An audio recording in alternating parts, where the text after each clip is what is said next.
Bom, pessoal, antes de dar início ao nosso estudo, a leitura do livro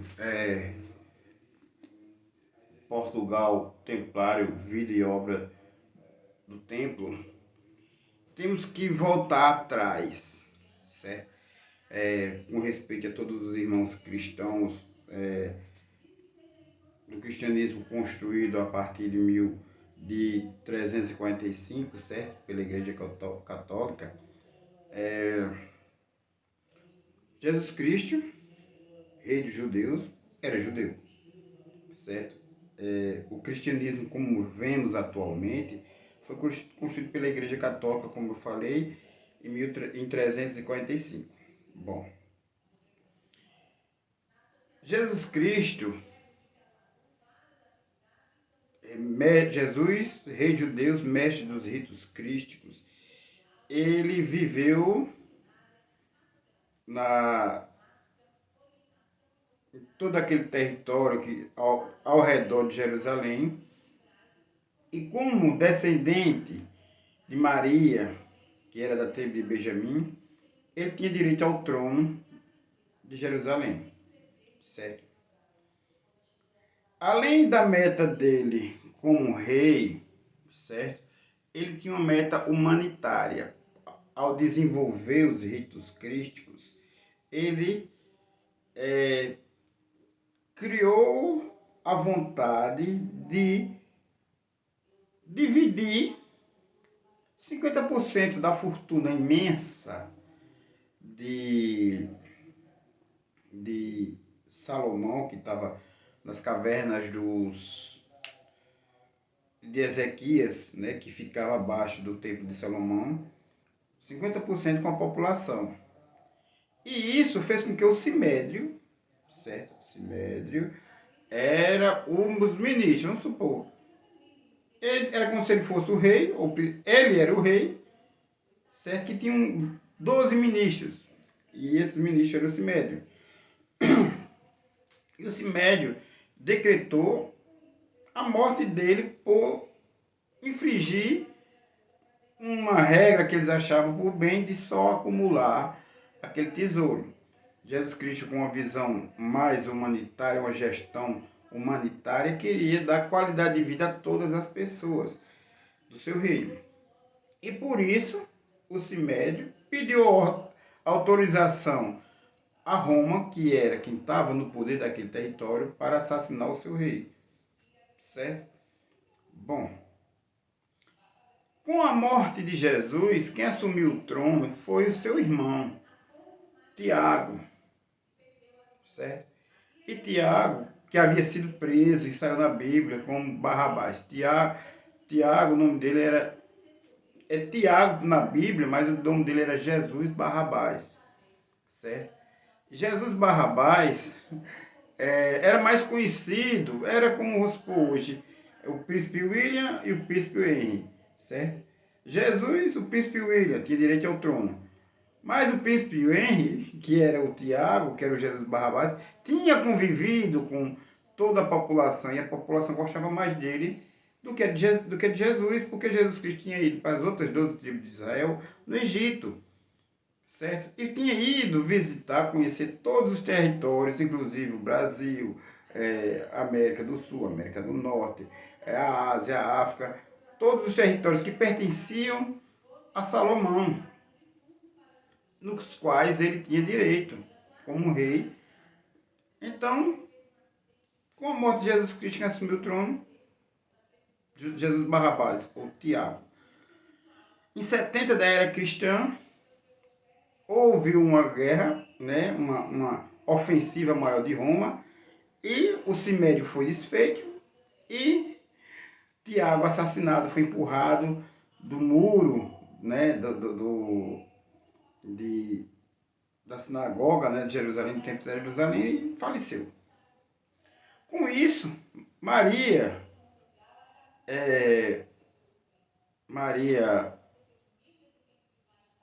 que já tinha vindo para a Europa, Maria, mãe de Cristo, e Maria Madalena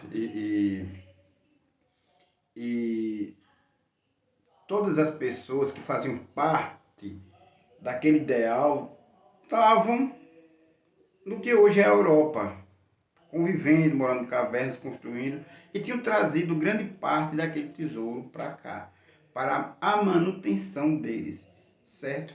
Bom, então, nós seres humanos, quando estamos fora do corpo, criamos metas.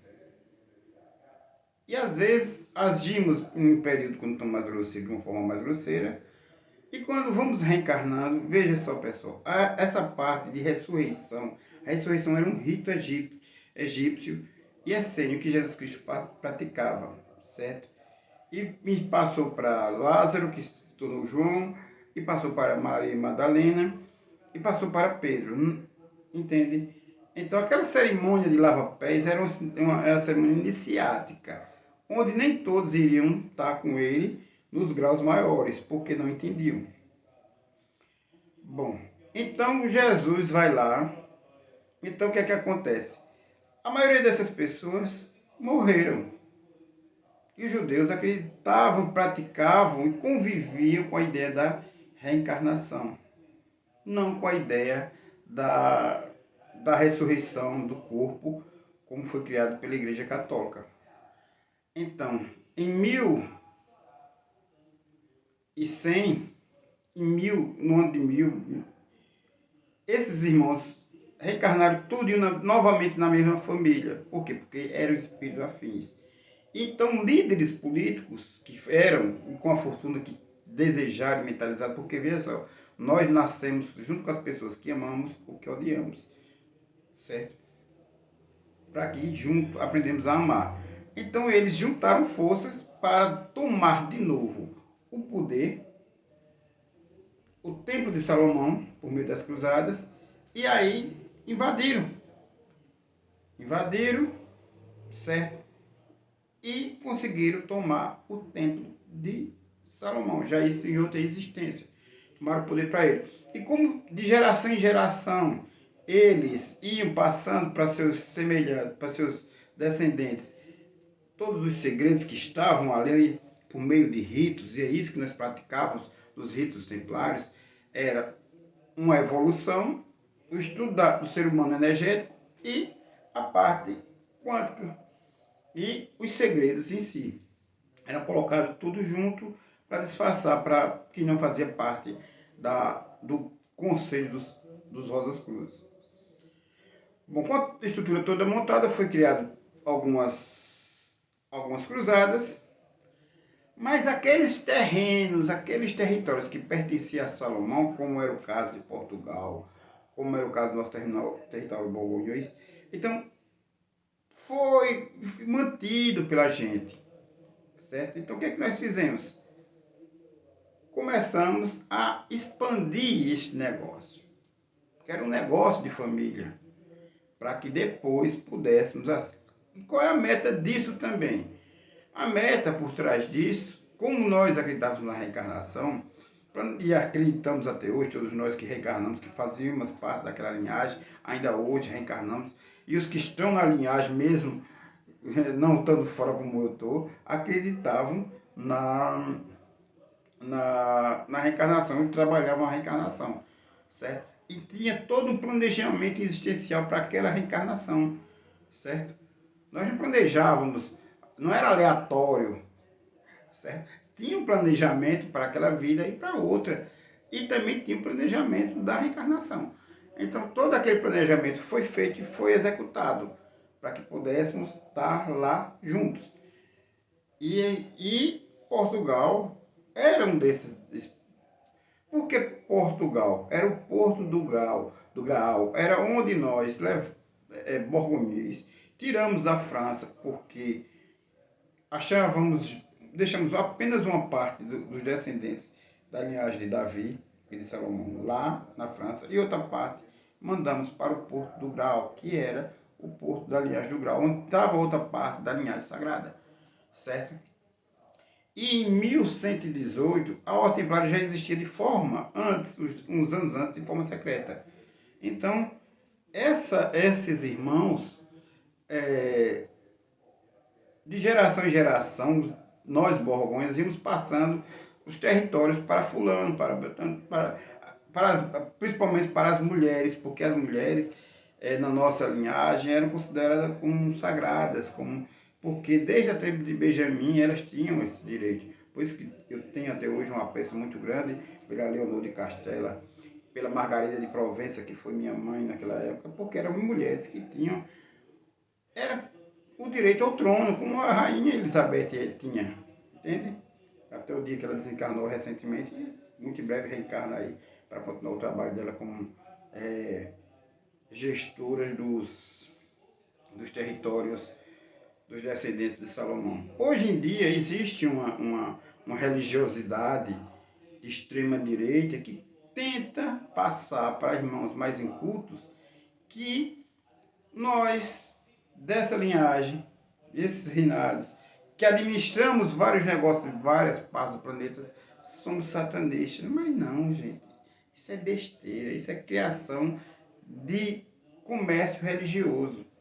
Entendeu? Eu vou ser bem franco com vocês. A respeito à religião de todo mundo tem que ter uma religião na atual evolução do ser humano, mas o maior templo é você.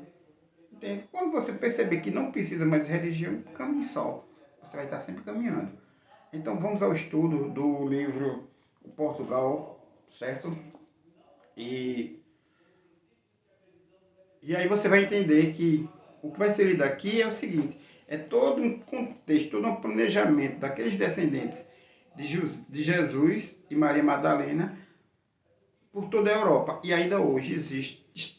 Essa linhagem está com outro nome, mas ainda continua gerindo todo o território que pertenciam a, a essa nação, a essa linhagem.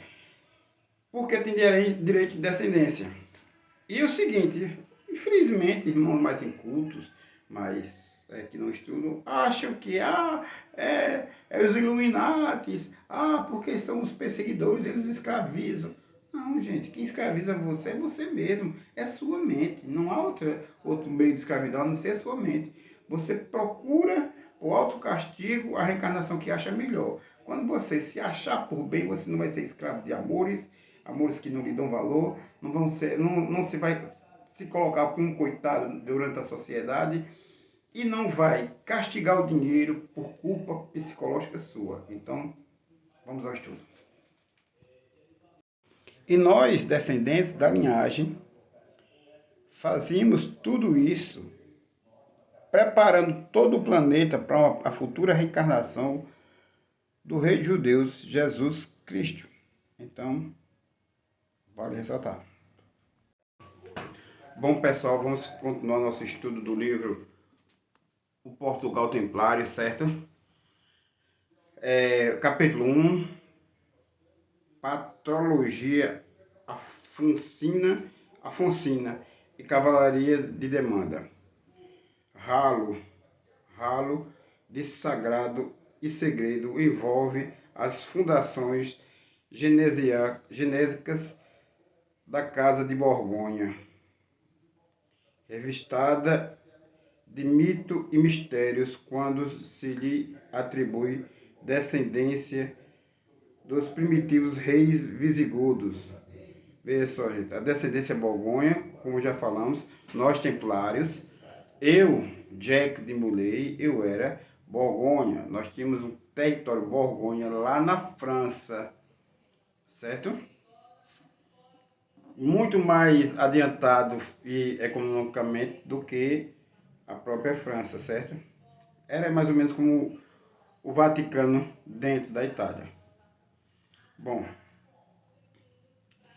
de reis visigodos, pretensos descendentes da não menos pretensa linhagem bíblica do Ocidente, ungida do matrimônio apócrifo entre Jesus Cristo e Maria Madalena, ainda que oficialmente a mesma casa tenha tido início em Orton Guilherme, em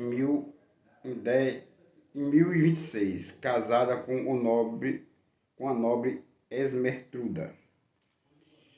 Filho de Otom e Esmertruda, Renato, casado com Alice, filha de Ricardo II, duque da Normândia. filho de Renato e Alice, Guilherme o Grande, Gui, conde de Brienne, Vergon, Fugue, Síbila, mulher de Henrique, duque de Borgonha, que não chegou a governar o ducado, mãe de Henrique e depois conde de Portugal. Bom. Filhos de Guilherme o Grande, Renato, Estevão, conde de Varais, em Morcom, Hugo, arcebispo de Bersonon, de 1088 a 1101.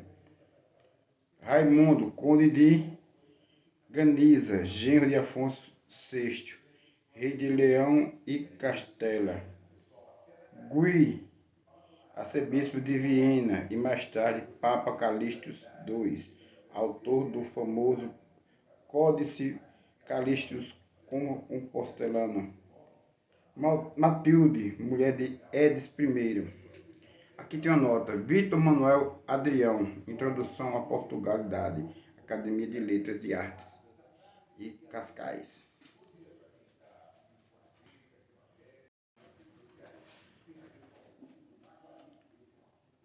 Duque de Borgonha e o irmão do conde de Henrique de Portugal.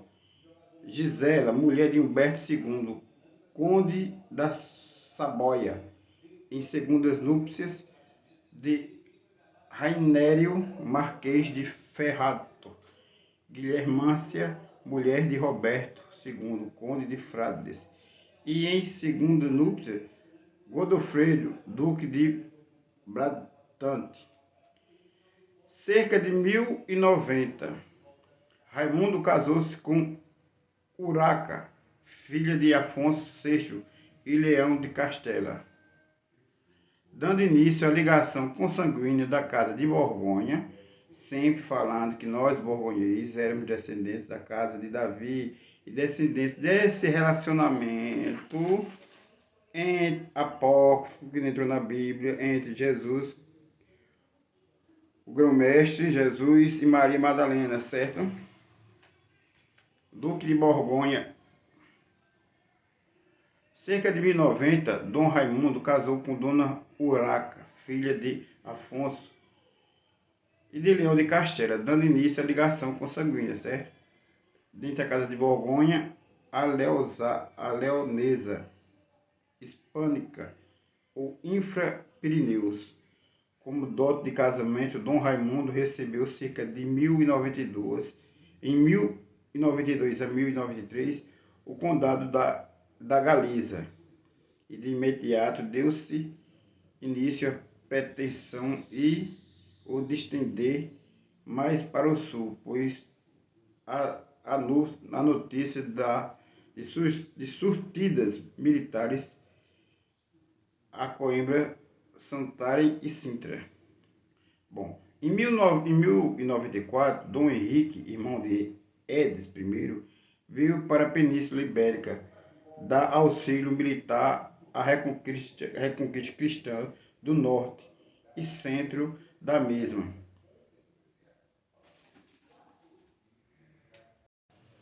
Bom, e tamanho e valoroso deverão ter sido os serviços prestados que antes de fevereiro de 1095, Dom Afonso VI dá-lhe a mão da sua filha abastada, Dona Teresa.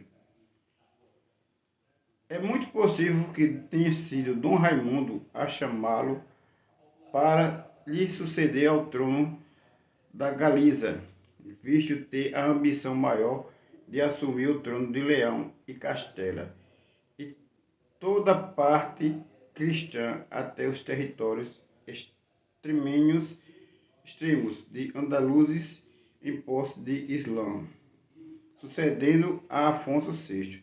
Desta maneira, pode-se interpretar nítida e politicamente a pretensão última e suprema da Casa de Borgonha em unir o coração da Europa, França, englobando o Ducado de Borgonhês em Luxemburgo. A cabeça dela, Espanha, e sob a exige de Raimundo, que dela seria o primeiro. Nesta antivisão metamorfósica, assim se poderá assumir temporariamente Raimundo como paradigmático Raimundo, rei do mundo, ou Montre, rei de Salém e sacerdote do Altíssimo.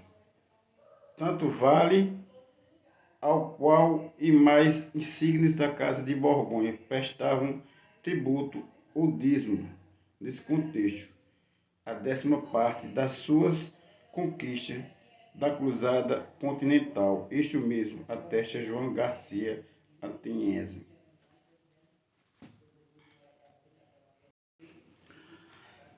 As interrogações sem respostas imediatas referentes à ordem do tempo começam no mesmo instante do seu reconhecimento no Concílio de Trescense.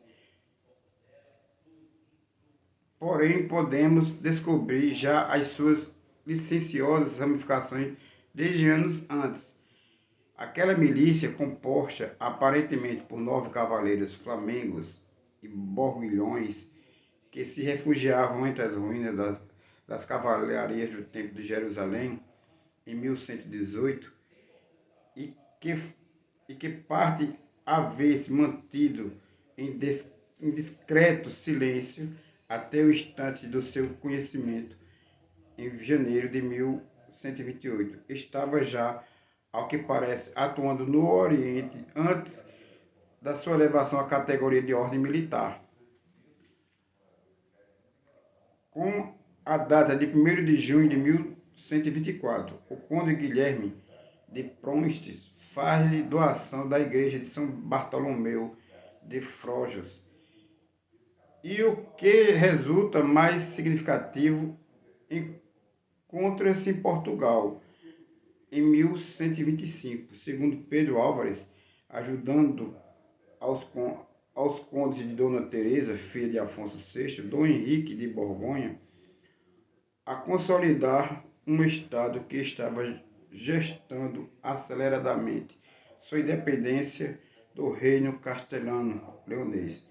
Incluso, parece que em 1127 há já em Portugal um procurador da ordem, Frei Guilherme Ricardo, que permanecerá ali na qualidade de primeiro mestre provincial até a sua morte em 1139. Curiosamente, Dom Henrique, assim como o seu irmão antes primo Raimundo, casado com a outra filha de Afonso VI, Urruca, e instalados em Galiza, a terra de Prisciliano, são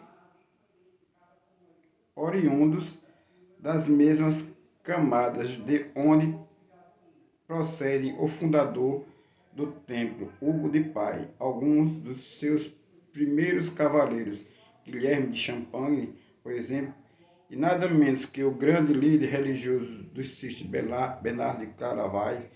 A Casa de Borgonha tem, pois, um poder estabelecido sobre o núcleo sagrado da espiritualidade arcana península, onde já desde há séculos chegavam os buscadores do saber remoto, os monges Armênio, Simeão e Estevão, o grego.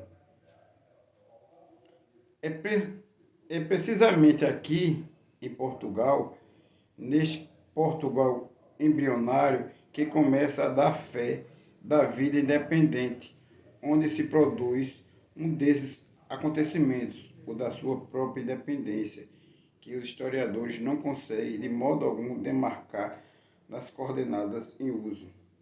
E, afortunadamente, alguns demarcam nas... Bom, por vezes, o confessam. É preciso que tenha havido uma série de circunstâncias ou sucessos que a história não consigna que influencie na população existente entre Tejo e Minho um espírito de independência. Não temos de procurar o germe desses fatos em épocas muito distantes, durante a dominação romana.